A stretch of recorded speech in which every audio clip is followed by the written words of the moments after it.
मित्र वो हो जो तुम्हें बल दे, शक्ति दे और तुम्हारे साथ कदम से कदम मिलाकर आगे चलता रहे, वो मित्रता।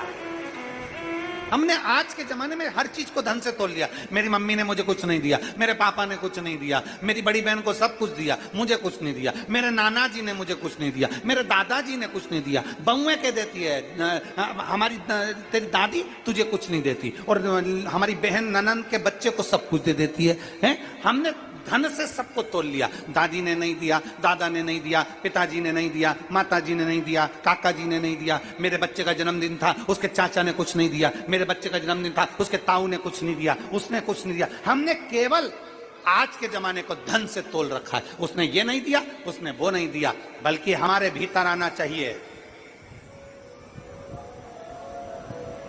हमारे भीतर आना चाहिए।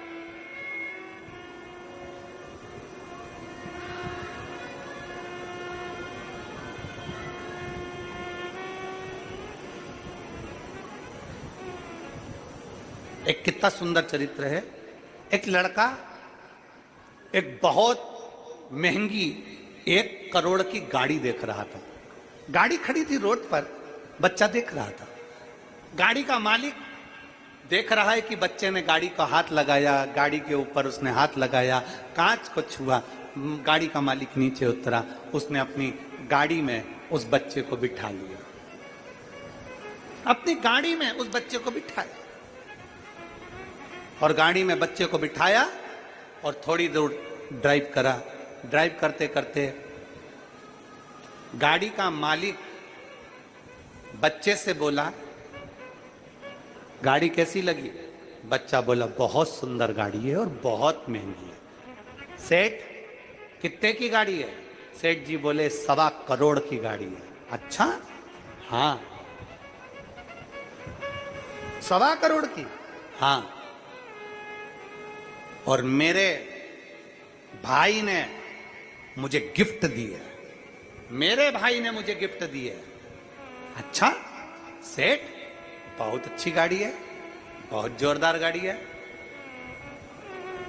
बच्चे को देखकर सेठ जी ने कहा, तुम्हारे मन में आ रहा होगा ऐसी गाड़ी तुम भी लो, तुम्हारे मन में आ रहा होगा कि एक गाड़ी मेरी भी हो, तुम्हारे मन में आ रहा होगा कि मेरे पास भी गाड़ी हो।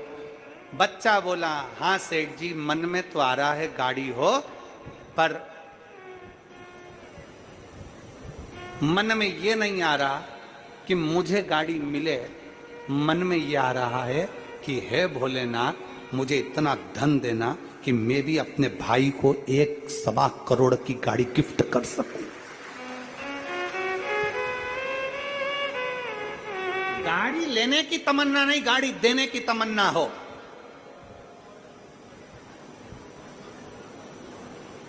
पाने की तमन्ना से ज्यादा समर्पण करने की तमन्ना हो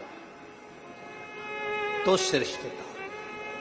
मित्र मिले बेकार, अब वो मित्रों ने बर्बाद कर दिया। धर्म कीर्ति जो अच्छे मार्ग पर चल रहा था, गलत मार्ग पर पहुंच गया। गलत मार्ग पर पहुंचा, मदिरा का नशा में लग गया, जुए के नशे में लग गया, धृत हो गया, गलत काम में लग गया, व्यसन में डूब गया, चारों तरफ हाहाकार मच गया। एक दिन अपने मित्रों के साथ वन में गया, वन में धर्म कीर्ति पहुंचा, और वन में जाने पर जितने मित्र थे, वन में जाते जाते जाते जाते जंगल को देखकर मित्र तो भाग गए, केवल अकेला धर्म कीर्ति जंगल में पड़ा रहा।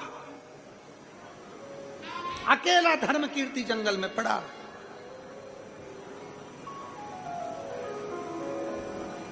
जब धर्म कीर्ति अकेला जंगल में पड़ा, भूख और प्यास भी लगने लगी। अब भटके कहां जाऊं?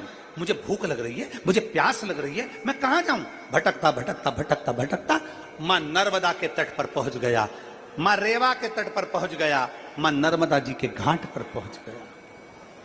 व्यक्ति भटकता भटकता भटकता भटकता कभी ना कभी शिव के पास पहुंच ही जाता। नदी बहते बहते कभी ना कभी समुद्र के पास पहुंच ही जाते। पहुंच धर्म कीर्ति भटकता हुआ नर्मदा जी के तट पर पहुंच गया। भूख लग रही है, प्यास लग रही है, कोई नहीं नर्मदा के तट पर, कोई भी नहीं। पूर्व समय का कोई भान था कहीं स्मरण था। धर्म कीर्ति ने नर्मदा की बालू रेत को, मिट्टी को उठाकर ढेरा बनाया। धर्म कीर्ति ने बालू रेत की मिट्टी का ढेरा बनाया।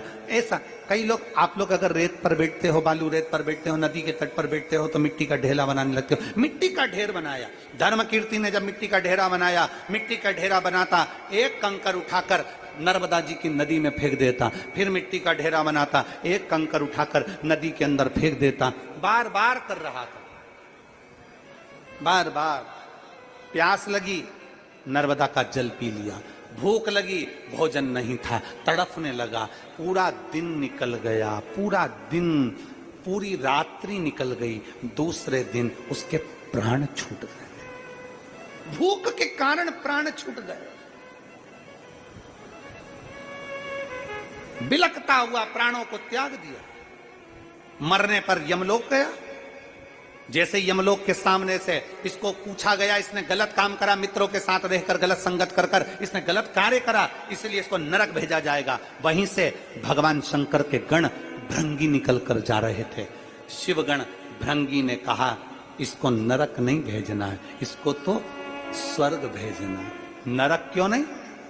ये नरक भेजने के लिए नहीं है। श्राद्ध पक्ष चल रहा था, पितृपक्ष चल रहा था, आश्विन मास चल रहा था। आश्विन मास की एकादशी का दिन था, इंद्रा एकादशी का दिन था, जिस दिन ये नर्मदा के तट पर मिट्टी का ढेला बनाकर, शिवलिंग बनाकर, उसमें से एक कंकर उठाकर नर्मदा नदी में फेंक रहा था। कंकर मत समझो, उसको पिंड समझो। मट्टी का ढेला मत समझो, उसे शिव समझो। इसने हरि और हर की आराधना करी है, इसलिए इसको हम नरक नहीं भेज सकते। भृंगी ने कहा, इसको वापिस जन्म दो, अब ये पृथ्वी पर जाकर हरि और हर की भक्ति करेगा और जीवन का कल्याण करेगा। भूलवश, भूलवश भक्ति करेगा, भरोसे के साथ भगवान शिव की अविरल भक्ति को धारण करेगा। करो। भगवान नारायण कहते हैं, भगवान नारायण कह रहे हैं कि इसी धर्म कीर्ति ने, इसी धर्म कीर्ति ने, भगवान नारायण कह रहे हैं इसी धर्म कीर्ति ने, इसी धर्म।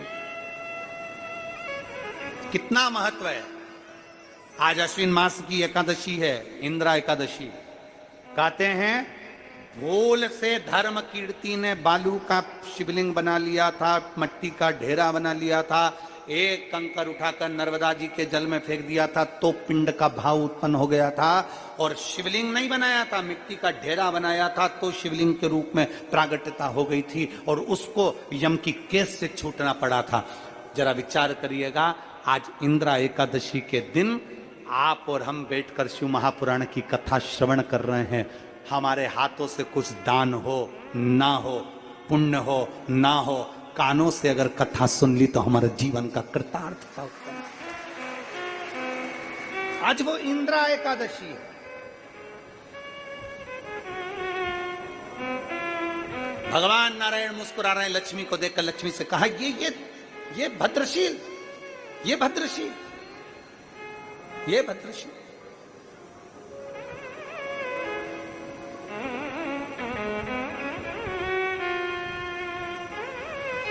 हमारे बीच में पूर्व सांसद महोदय जी की धर्मपत्नी विराजमान है।